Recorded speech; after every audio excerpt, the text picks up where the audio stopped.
Welcome to the intersection of technology, cybersecurity, and society. Welcome to ITSP Magazine. Knowledge is power, now more than ever.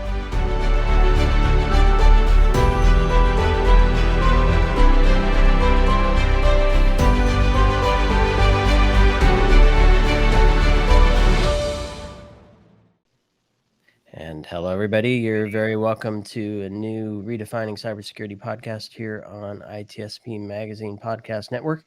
And in this show, Redefining Cybersecurity, I try to explore the idea or the concept of making security work for the business. So operationalizing the technology and the teams and the processes in a way that doesn't just protect the business from risk, but actually helps them grow revenue and money, basically, and exposure in the market share, if you will.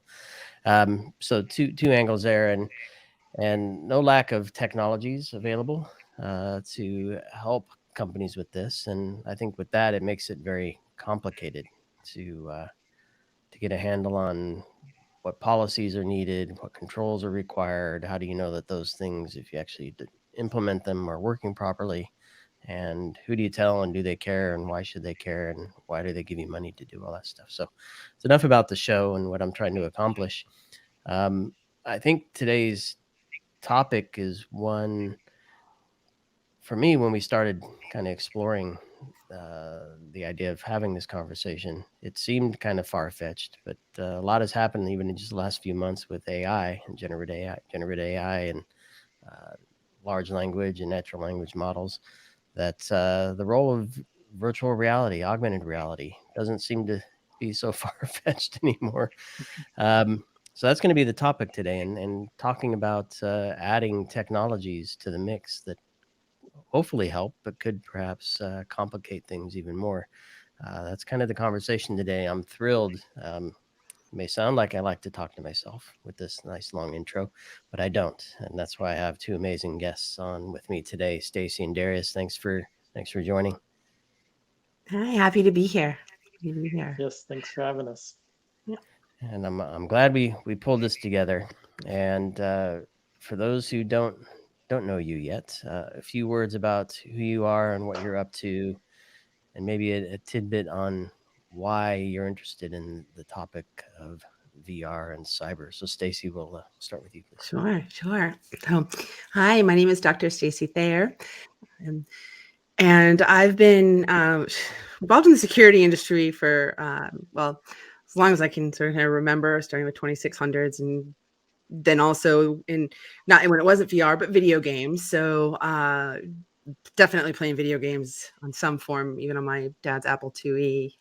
So as both of those industries have evolved, I've been paying attention to both of them. And I'm currently an adjunct professor at Norfolk State University, where I teach virtuality there. And then also I do work in the cybersecurity industry. Last time I had the pleasure of speaking with you was when I was speaking at Black Hat about burnout. So I dabble in a lot of different industries within the security industry. But this one, in terms of virtual reality and augmented reality, has been a new and upcoming interest that I think has a lot to learn from, a lot to discuss. So I'm really excited to be here. I'm so excited to pick your brain, and you brought somebody with you to help us round out the conversation. Yes. Who's with you? So I had the honor of bringing with me Dr. Darius Hines-Cross. He's been a student in a couple of my classes at NSU, and is an absolutely outstanding. I always look forward to reading his papers, and he has a background in security industry. I'll let him discuss. And when he's in my virtuality class, and then this topic came up, and we talked about what Sean and I talked about. Okay, here's somebody who's also at the intersection of security and virtuality, and maybe had taken one of my classes. There was really Darius's name came right to mind. So I'm really excited to be able to have this opportunity with him. He's a very memorable student, great ideas and thoughts. Love it. Who's Darius? Darius, a few words, if you wouldn't mind. Yes, definitely. Hello, I'm Dr. Darius Hines-Cross. I am a cybersecology student right now, going to Norfolk State University. I am a cybersecurity professional. So right now I'm a security assigned expert in charge of providing strategy and technical guidance to many of my clients, both in the finance space, DoD, Intel, etc.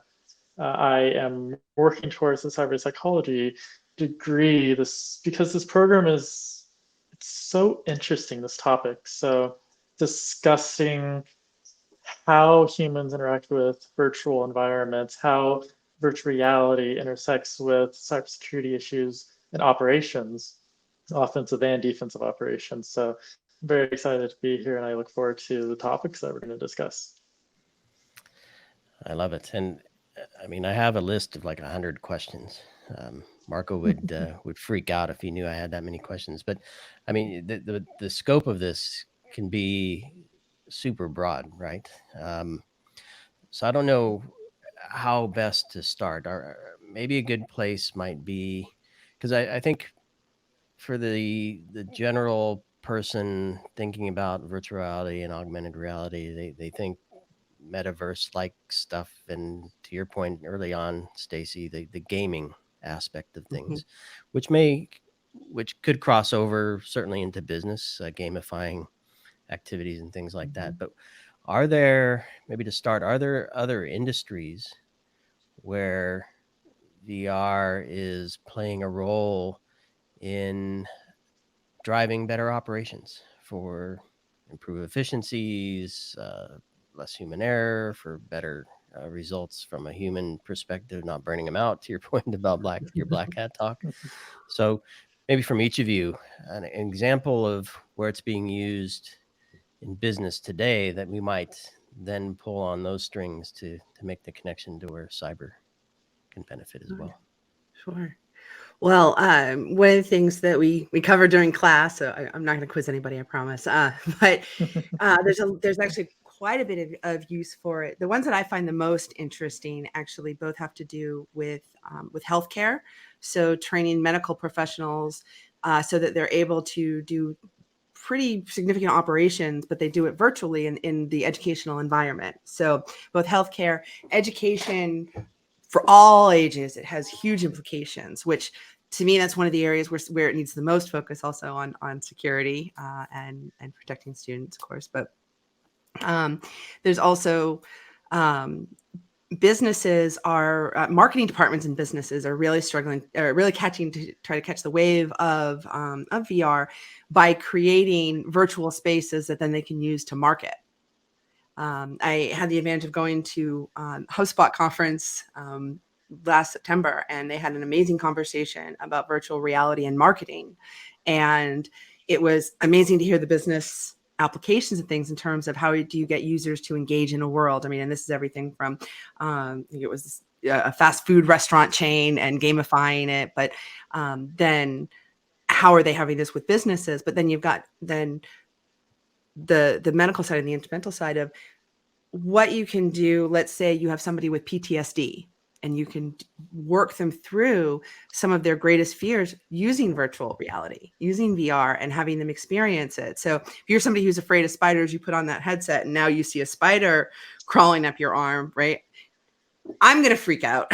Still, I have not gone through that exposure therapy, but for somebody who's in the military, there's incredible uses for VR in the military and in the government that are also being used and developed. So really, right now, there's a lot of examples I think that we look to and say, okay, here's Meta and here's we're putting on the headsets and Oculus and whatever. But when you really step back and look at, you are creating an alternative world where the sky is the limit for a lot of people. And what does that mean? I mean, then you're opening it up to almost this wild, wild west of this virtual world. So I'll stop there and hand it over to Darius. Sure. So again, as Stacy had mentioned in one of our classes, virtuality, we were discussing healthcare, huge topic, being able to get that exposure therapy to individuals that might not have access to go to a local therapist, or might not have access to a system that they can bring to them for like spiders, as an example, or fear of heights, like going out to a building, going up to the top of it with your therapist. It's a lot safer now in a virtual environment. It's controlled. The scenarios can be created ahead of time. They can be tested, and it provides a safer environment for military to be able to work through the course of their PTSD, et cetera.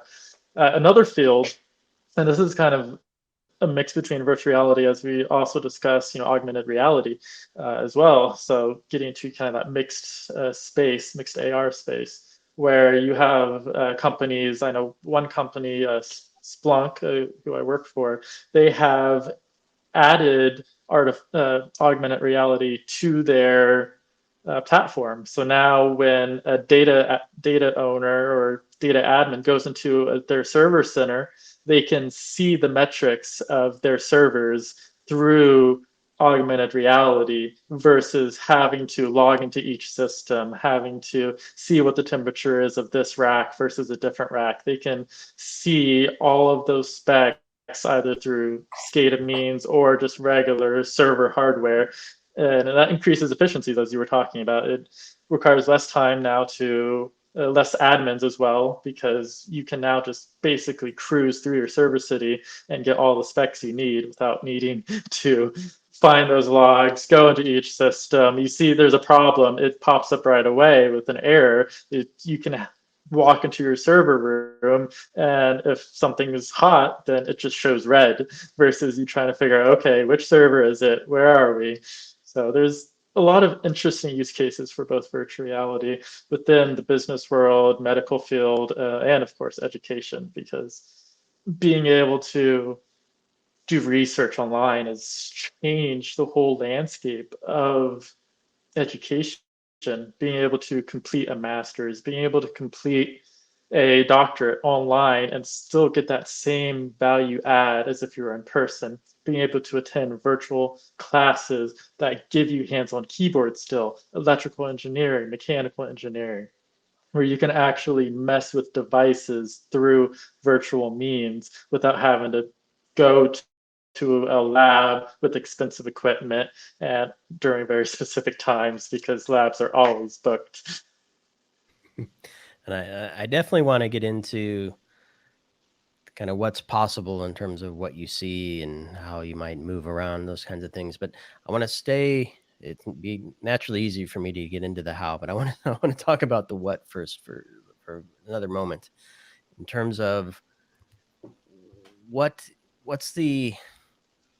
are the possibilities, or maybe the objectives, of virtual and augmented reality, in the sense of providing an environment where somebody can see something, maybe witness something. You talked about in the PTSD and exposure therapy scenarios, experiencing and changing the way you experience something, perhaps.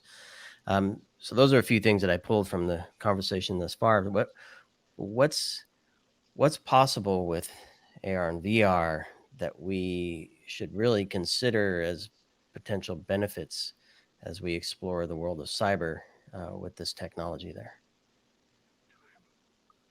Well, I think the first example that always comes to mind is I can share a personal story, right? So my parents, who are in their 80s, right, they love Paris. They can't really go to Paris anymore. I have a VR headset, pop that puppy on, and boom, they're in Paris. And what's interesting, and this could be a whole other topic, when you start picking apart what happens to the brain when you experience that immersion and that presence, and how, as we evolve into better graphics and reality, and how much we can feel that we are in a place. And when you start thinking about people that either aren't able to travel, whether or not, if we start, like now we offer laptops to kids in schools. Well, let's say now we're, couple years down the line, we're offering VR headsets. What if you're actually able to then imagine, like, here's something that was in the past, here's something that could be in the future. I mean, it opens up worlds. And I think that begins to be a benefit where we begin to experience, now it's crafted reality. So this is something that we have to be careful of, because we can say, oh, wouldn't it be interesting to experience what it's like to live in Nepal? Right. And here it is. I put on my headset. I go to my house and I get on the bike and, ride my bike around with, but it's still crafted into something that came from somebody that you're going to see. I mean, think about like Google Maps, right? Have you ever looked at Google Maps and you're like, what's on that street? So I know when I'm going to be there. Oh, look, there's a subway. Okay. And there's this, and you look to see exactly what the building looks like. Well, that's just on a website. Now imagine if we could do that, and there it is, but we're really in there. And for anybody who's ever read or seen like Ready Player One, I mean, where it's an entire reality, but we're just in the chairs. How far could that really go? Could that happen? And when I teach, I always wish a couple times, not every day, but a lot of times, where I could put on a headset and there are the students. It's not convenient to go to a class. I've taught in person. I love interacting with the students, but sometimes when it's just through when it's asynchronous, you do lose a lot of that person-to-person connection. Whereas, could we actually have a virtual class environment that doesn't make us nauseous within 30 minutes and we can actually have the experience? So to me, it could go anywhere from just helping somebody who is maybe has physical challenges or can't leave their house see parts of the world they might never see, to could it grow into something that's an entire alternate reality that becomes, literally in this case, a second life. And Darius, I want your thoughts on this as well. And I'm going to frame it a little bit here in the sense that I have the pleasure of speaking to security leaders all over the world, and I get to hear some interesting stories. And one that I heard was about tons of business continuity planning and disaster recovery planning and processes put in place, and even some I don't know, tests or trial runs of those plans taken. And when reality struck, it was one simple thing that caught them, that I'm trying to remember exactly what it was, but basically one particular part of the network lost connection, right? And that connection wasn't planned for in the plan. And so I'm wondering if there's a way, now that this kind of says that we have our environment, right, our IT environment mapped out somehow, and maybe you want to touch on this as well, what that might look like, so that I can see if this happens, then this, and if this happens, then that, and if I take care of this, that it fixes these, but not those. Describe a little bit of that world, if you can, for me, and then maybe also go back and touch on the kind of the experience thing, where perhaps the experience is the only way, I'm guessing, to really have that knowledge. Sure. So I'm sure we've all seen the movies out there where you see them with all the fancy dashboards and you get the dotted lines. It's like, oh, that's gone red there, and then it redirects and it's green on another flow. I mean, we wish that could be reality everywhere. But from a virtual reality standpoint, it's a great idea. It's something that could exist. Again, you've mapped out your network. You know what it looks like. So to plan for this, you can build out kind of a dev environment in a way, is what it would seem like, a dev test environment like you would have for production in virtual reality, where you can actively look at, okay, I can see my system through the goggles, even though the system is in real life. So taking that and saying, okay, now what happens if this cable goes down? And then each sysadmin, network admin can be in the scenario and they can see, oh, well, this is working correctly, but this one isn't. All right, so how do we trace that back? And so being able to virtualize that, the ability to have a network diagram virtual in itself is a huge value, because now I can look and see where those connections are in a three-dimensional shape, not just 2D. So, okay, so I see that there's a connection going from the server to this server. Cool. However, Okay, so now I see, pull it into a third dimensional realm. This connection splits off technically into 2 lanes, and this lane dropped. And okay, so now I need to know based off of my network, based off of my network provider, my ISP, okay, if you go down, maybe I need a backup ISP. Maybe I need another way to circumvent my normal flow because I didn't account for that. Business continuity, it's testing it. That's the one thing that never really happens because it's expensive. It's expensive to go from even a hot scenario where both sites are fully operational. It's expensive to cut over to that second site because you have personnel that needs to be switched out. You might have to get people on flights depending on how many people are at that secondary site. You have to basically switch all of your network connections through your ISP provider. So it's a lot of work that has to be done in the quote the physical realm, because we're trying not to use the word real world, because in reality, virtual reality and physical reality, it's all real world. It all can have an effect on your mind, on your body, on your life. So having the ability virtually to kind of go back and forth and say, this works, this didn't, is invaluable. Yeah.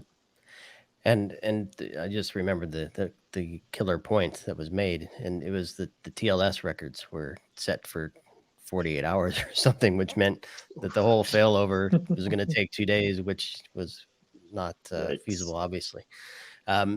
Which brings me to kind of the point of time where perhaps you can recognize that that is the reality, but then fast forward and virtually experience what the outcome of that might be.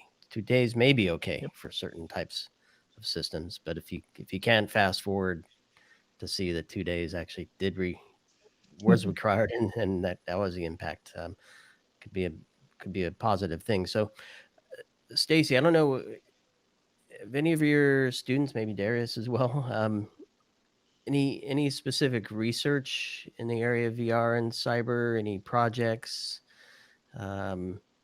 Obviously, Darius, you mentioned Splunk examples in the commercial space. Are there any others that we can point to say companies and researchers are making an investment here to see what's possible?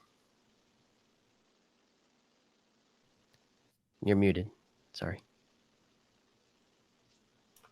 You think after 3-4 years of this, I'd be good at it now. The world was on pause for a moment.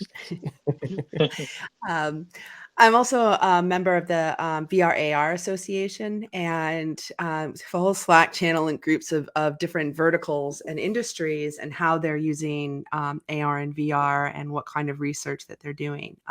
Thus far, none of the students that I've worked with have selected VR as a research or capstone project. In part, it's hard to get access to. So, one of the assignments I give to the students is to reflect on a time when they experienced immersion and presence. And for some, they've used VR, and for some, they haven't. And it's as much as, a game that they played or Pokemon Go or whatnot. In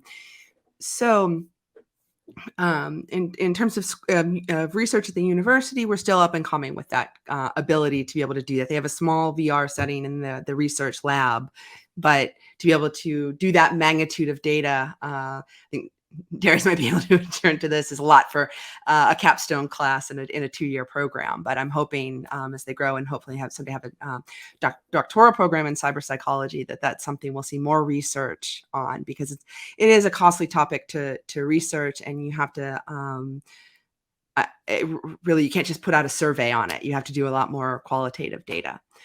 In terms of the industries and verticals that are using it, where I actually had a really interesting discussion with somebody at that HubSpot event, because I said, well, if people are rushing to market on VR and say, okay, here's my virtual environment, and now you can virtually go into a subway or whatever it may be, are we then, and I've worked in marketing, so I'm going to say this with as much love as I have.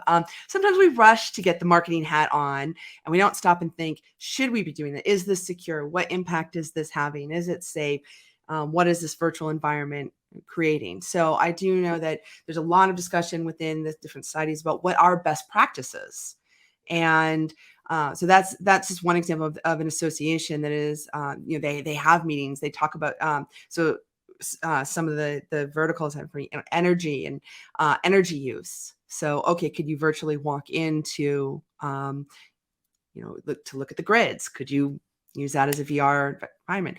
Could you use that in military uses? What's there? And in hospitality, we look at also storytelling. And that's where I think some of the research is coming from, is that because it's not something that we're able to quantitatively do, which I can say from my own academic research too, you're really just looking to survive at that level sometimes. You're like, what quantitative questionnaire can I give? And let's code this sucker and get it out the door. I'm really hoping that we'll start to see more longitudinal data as the technology gets better. So much of this really does rely on the technology. It is just becoming where people can start to put on a VR headset and not get sick. I look at my kids who, and yes, I'm that mom who lets their kids use VR. My daughter loves it. She can spend an hour on that. I'm like on there for about 40 minutes, and then I start to get nauseous. I did it with a group of people where they did a virtual office environment. Actually, they were trying to, during COVID, create virtual office environments so you could all get together in a meeting room. But the technology wasn't there. It was a great HR solution. But we had, they sent us the headsets. We had about 4 of us on there. And first, our CEO just tapped right out. This is my last company. He's like, I'm feeling sick. I didn't take the Dramamine. I got 20 minutes in and he's out. Then I think our marketing person was out, and then HR, and just out of sheer stubbornness, I'm holding on. And then once it was over, at the end of it, I'm like, I need to go lay down. Like, all right, that's my limit. So that hinders the research. But the more we get, and the more, especially now with everything that's come up in the past couple months with ChatGPT, with what's happening, where we're starting to go towards AI and this concept of removing the humanity of certain things. And I want to use that carefully because that's a loaded statement. So I think that's where we're going to see the most research. Once the technology starts to get there, where we can really dig in and see what happens. And then as these digital natives continue to grow up and do research. And Darius, I'm gonna turn to you, because you gave an example of looking at a server room, server farm, server world. I don't know how extensive that world is, that view is that you provide with the Splunk capabilities. But I mean, it seems cool. It's probably valuable information, data that exists. And so I want to hang on that point and kind of go back to what Stacy was just describing in terms of technology being ready for humans to interact with. I want to turn it slightly to the technology interacting with the business environment that exists, and perhaps some of the challenges we might face there. And the example that I'll use to kind of kick it off is, I mean, we talk about inventory and understanding the business role of every asset in the company, so we can then do a risk assessment and manage that risk to the best ROI possible, right? What controls to return the best results to reduce exposure and manage that risk. Not many companies can do that today, right? But a lot of that same data, in my opinion, is required for this VR type world, where what is it, where is it, what does it do, what's the metadata, what's the interaction with the rest of the environment, so that we can then experience that in the VR world. Do you think we're in the same spot from that tech to tech perspective as we are in the way that Stacy described it from the tech to human perspective? Do we have ways to go there still? I think there are ways. We have a long ways to go. I've seen multiple industries, multiple verticals that implement technology without really doing those risk analysis, going the extra mile to understand what this technology will do in my space. Will it help it? Will it hinder it? Is it just a bandwagon thing, where I'm doing this because my competitor is doing this and I just need to show that I'm being innovative? Do I send VR headsets to every single new employee because that's what the new generation wants? But without doing research on, can a whole workday go virtual? Can you spend 8 hours in VR, which a lot of us won't be able to? So my dissertation was on Internet of Things and how small and medium-sized businesses were implementing these IoT devices without any concern for security. And so I see the same thing with virtuality.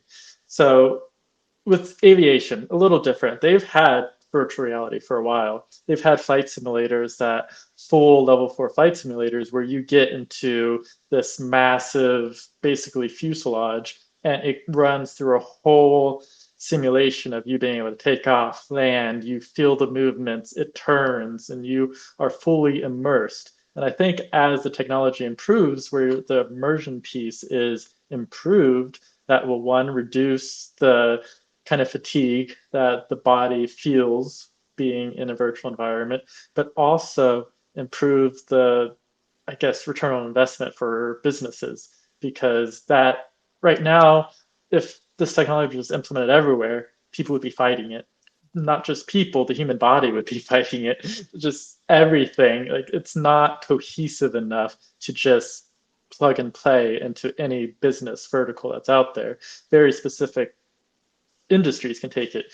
Cybersecurity, as an example, there's a lot of companies that are trying to make virtual like SIEM products or virtual desktops where security analysts can look at their events virtually without having to look at a computer.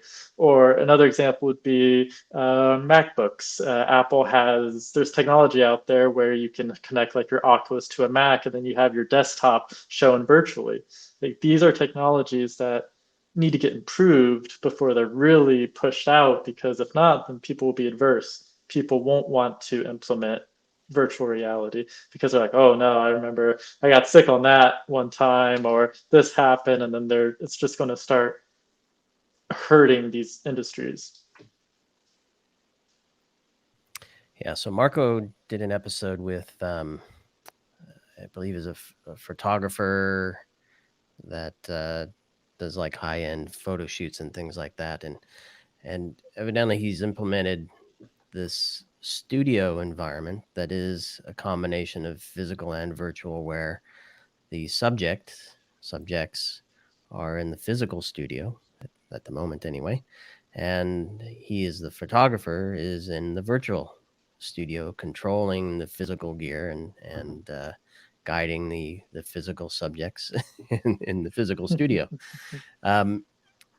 which is pretty cool. So I'm wondering if there's a similar scenario where we might find a mix of things, where there's the physical world, kind of to your point of looking at a screen that's emulating your desktop.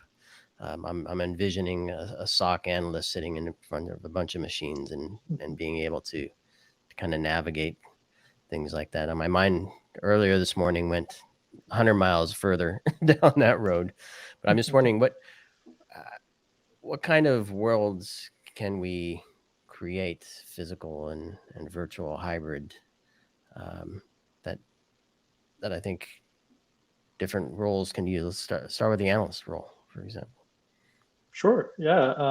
From an analyst perspective, you're sitting there either in a 24/7 shop or just a day shift shop, depending on what you're doing as an analyst. And yet you're charged with watching 3-4 different screens at a time. So if you transfer that virtually, now I can say, okay, I have a list of events here. I can simply touch that event with my virtual finger mouse and it open up, okay, the next series. So automation, huge thing when it comes to cybersecurity operations. So if I can simply just interact naturally with my hands to open up these events, to drag and drop it into my IP finder if I need to search where this IP exists, country, etc., or my threat intel platform because I want to pull specific threat intel. If I can start just naturally interacting with this virtual environment, then that will reduce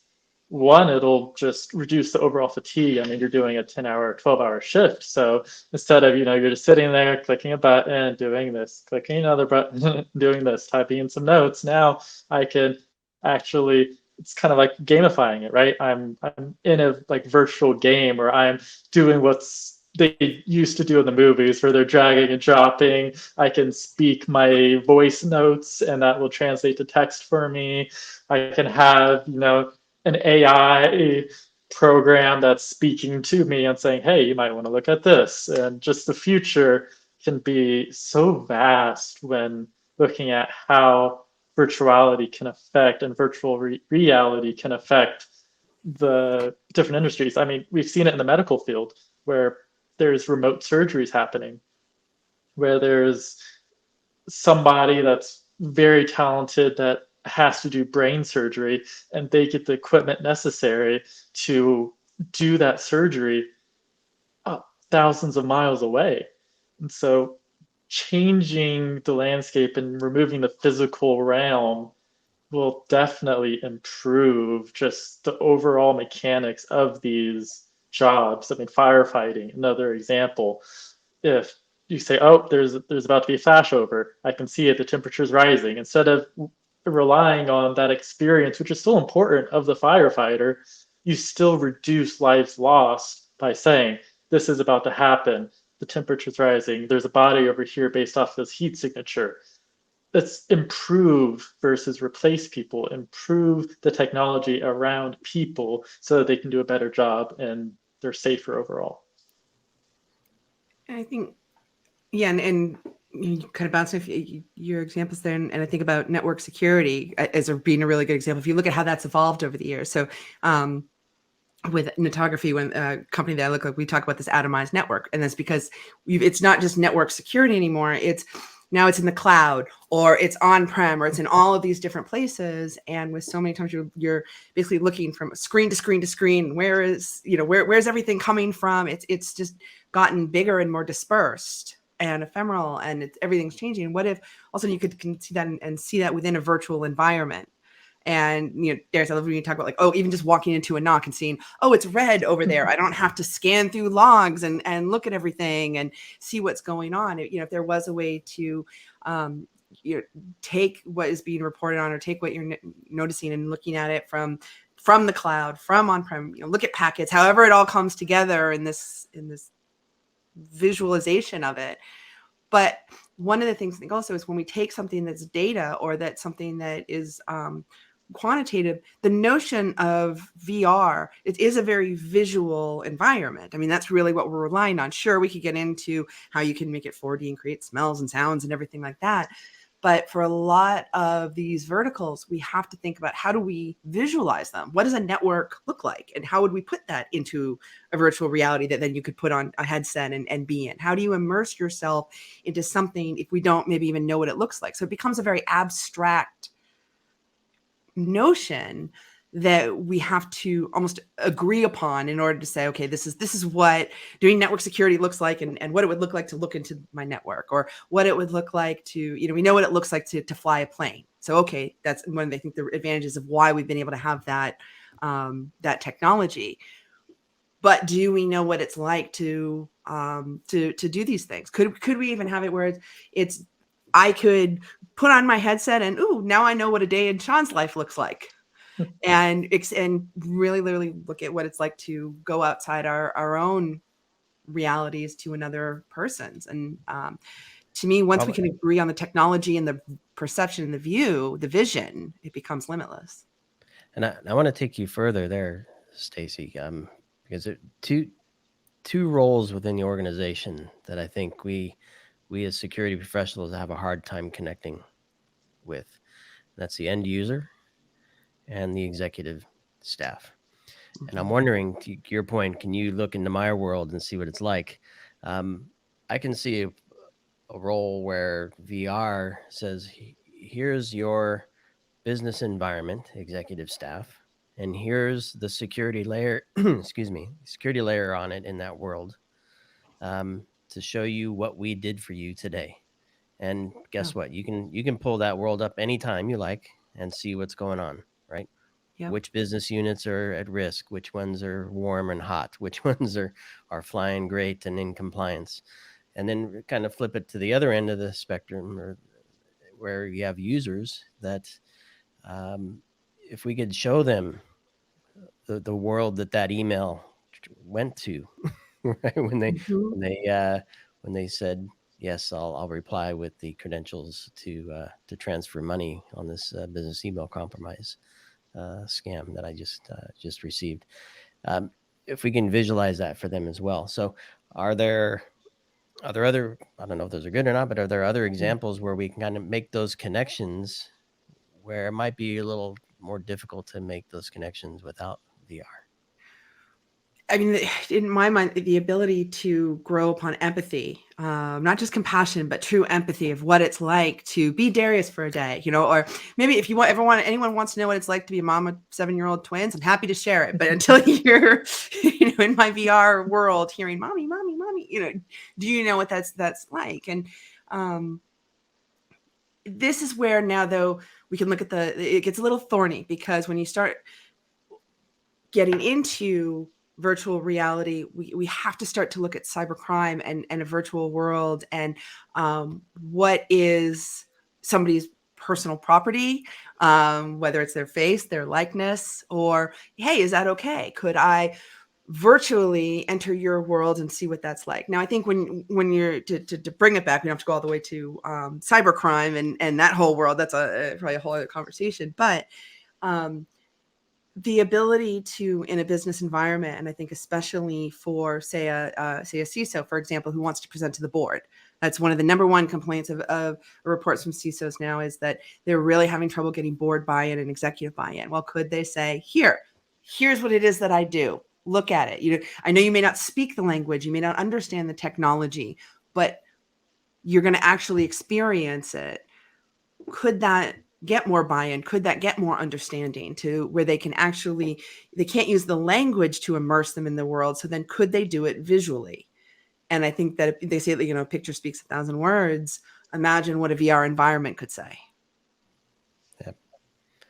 Darius, what about AppSec and engineering and DevSecOps?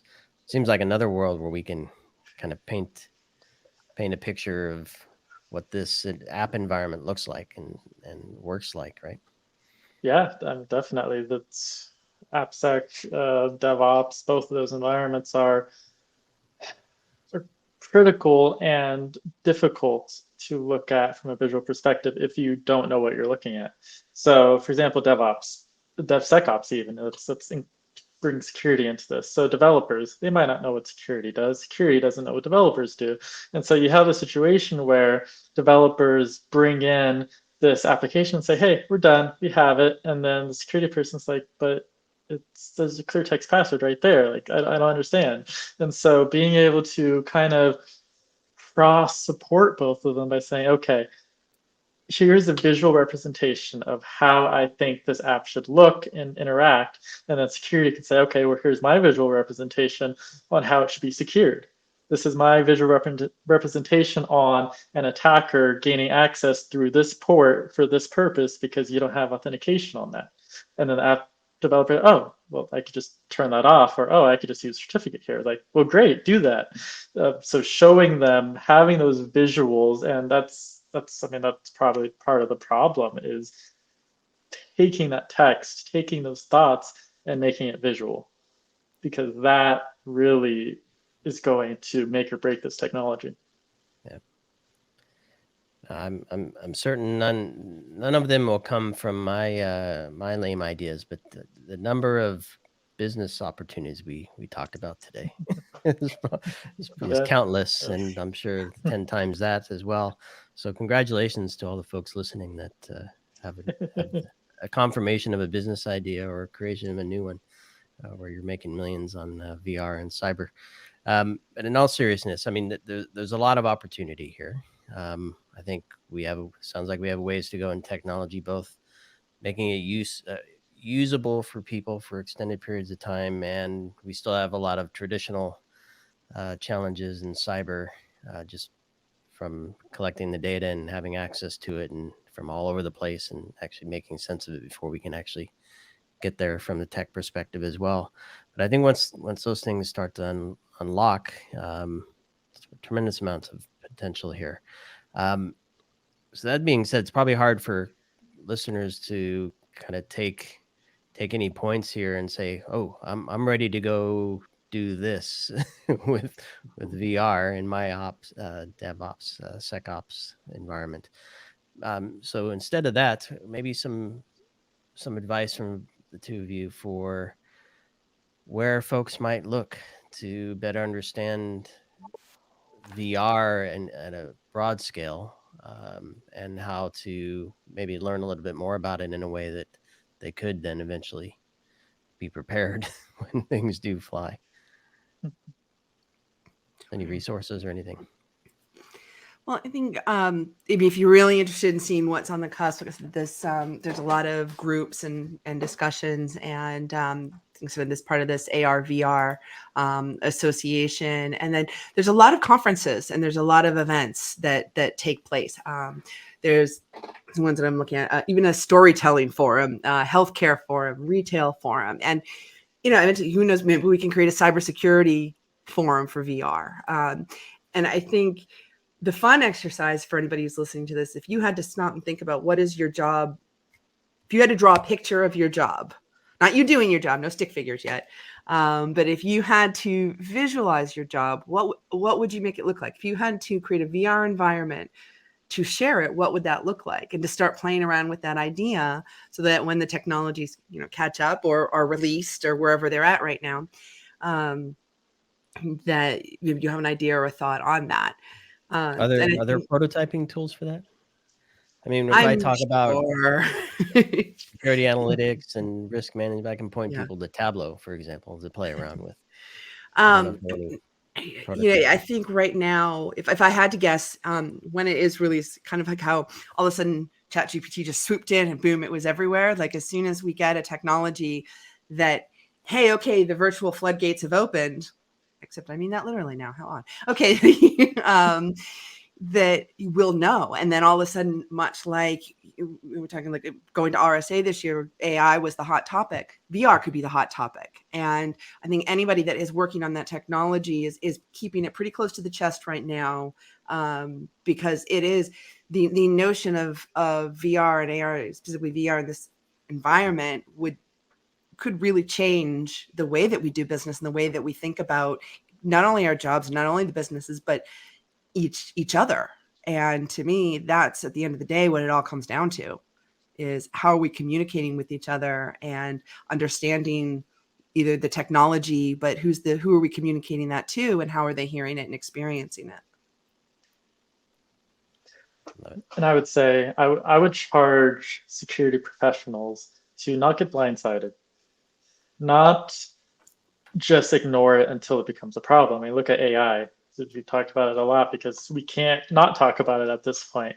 It's in our faces, and if you weren't prepared for it, you have to be prepared for it. Same with virtual reality. How are you going to secure that data? Does securing voice data matter? Yes, because what if someone says their password during a Zoom call or says their password in the virtual environment? What if you create a business environment where people are talking to each other about trade secrets virtually? Okay, that needs to be secured. What about just the regular user? All those different services that are being offered for playing golf or playing a game. Like, okay, what information are you going to provide to this seemingly stranger that you're interacting with virtually?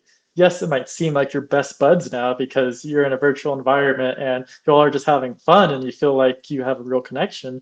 But what if that's not the case? What if this is just somebody that is only trying to get your information? Oh, credit card information. Oh, where were you born again? Oh yeah, what's your mom's name? Things like that. Like just having that virtual interaction, it's changing the landscape of what we should be concerned with. If you were just in a bar and somebody asked you what your mother's maiden name was, you'd be like, well, why should I tell you? But after hanging out with somebody virtually for even an hour, you could become best buds with them. Yeah, and it's easy to look at some of this stuff in a silo. I mean, we do that all the time in security and networking, right? So AR and VR separate from AI, separate from the rest of the tech world. I mean, it's all coming together, right? Let's be honest. And I'm gonna put a plug out. I know our good friend, host of the National Blast podcast, Keenan Skelly, was hoping to join us. She couldn't make this chat, but she's involved with the XR Village at DEF CON, which is a cyber-focused AR, VR work group, I guess, if you will, if you want to call a village a work group. It's a bunch of volunteers come together around a topic. So if you happen to be going to Hacker Summer Camp, DEF CON in Vegas in September, or August, I should say, hit up Keenan and the XR Village team. Well, if you think of other resources, you'll have an opportunity to share those with me, and I'll put those in the show notes. And I think this is a topic that I would encourage folks listening or watching to comment on. Reply to the post on social media with ideas or questions, and I'll keep an eye out. We can keep the conversation going there, because this is one where it's not just about how best to connect a firewall to the cloud and do so operationally wise, right? This is a topic that has a lot of discussion options here. So Stacy and Darius, thank you so much for having this conversation with me. Tip of the iceberg, I think. Many more down the line if you're up for it. And for everybody listening, thanks for joining us here. Again, participate in the conversation, share, subscribe, all that good stuff. And we'll see you on the next Redefining Cybersecurity here on ITSP Magazine.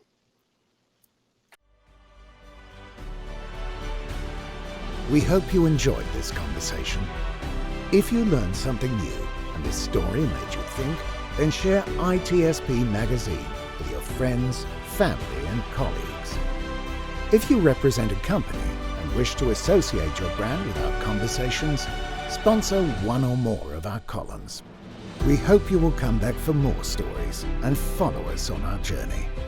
You can always find us at the intersection of technology, cybersecurity, and society.